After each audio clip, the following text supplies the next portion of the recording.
Do you love crime games and cocktails? Well, do I have a game for you? Best Served Cold is a new visual novel where you solve crimes as a bartender in a 1920s speakeasy. I must admit, when this pitch came across my desk, I immediately wanted to play the game. Historical setting, tick. Noir mysteries, tick. Cocktails, tick.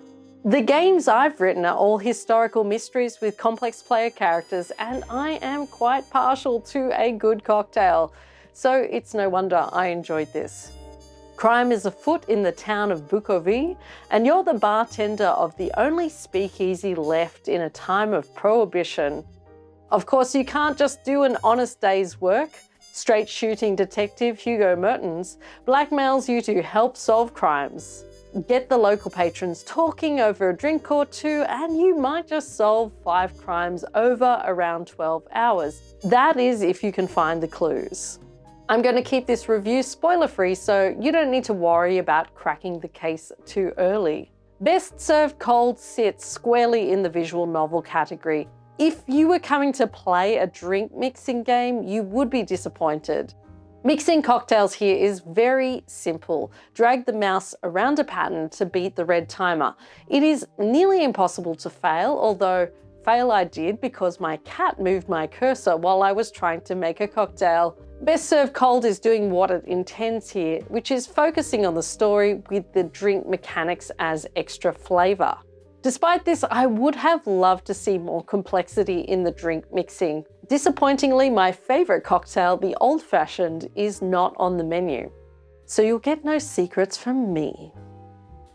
Thankfully, Best Served Cold is a much better crime game than a cocktail making simulator. You gather clues by getting the NPCs to open up over a drink or two, and I appreciate the logic here. Some people spill everything when they're soused, and some are more guarded. You'll also need to build up their relationships over time. The more they trust you, the more likely they are to tell you their secrets. One of the best aspects of Best Served Cold is the strong characterization. I really liked how the game wove the crimes around the characters. You might encounter an NPC as a customer in one chapter who is involved in a crime in another. This allowed you to build a relationship with them and provided greater motivation to solve the crimes because you cared about them. As a bartender, you watch these characters develop over the game, and you have the power to influence their decisions. Where one character starts as a dilettante mummy's boy, he grows into someone completely different by the end of the game, depending on your choices. They're also complex characters. The owner of the bar, Vincent Flores, is a kindly bookseller, but don't get him started on the topic of Zara nationalism. Each NPC has their own motivations, voice, and relationships with people in the bar. And while you can start a romance with some if you get your relationship status high enough, it feels a little tacked on in the late game to fulfill the expectations of the genre. To be honest, it's more fun watching NPCs pair off and start romances of their own and feeling like you've played a little part in it. These relationships are not clear-cut, and this complexity made the characterization all the better for it. Perhaps one of the frustrating things, although probably accurate for bartenders, was having to please the customer when they were saying things you didn't agree with. Flores felt like that one relative you love, except when they got caught up on a conservative rant. Other characters express a diversity of opinions on gender, and particularly women. There's a fraught balance between expressing your opinion as the bartender and building up relationships with the characters. After gathering clues, you take what you've learned in the bar back to your room to combine clues to bring them back to the bar the next day. The peril of this kind of mechanic is that you might feel you're just matching for the sake of matching things. The detective aspects of the game could have been improved by adding complexity here. Including logic puzzles or codes to figure out along the way would have handed the player more agency in solving these crimes. But the simplicity is helpful if you get stuck. Pull out your entire crime-solving pinboard and match things you haven't before.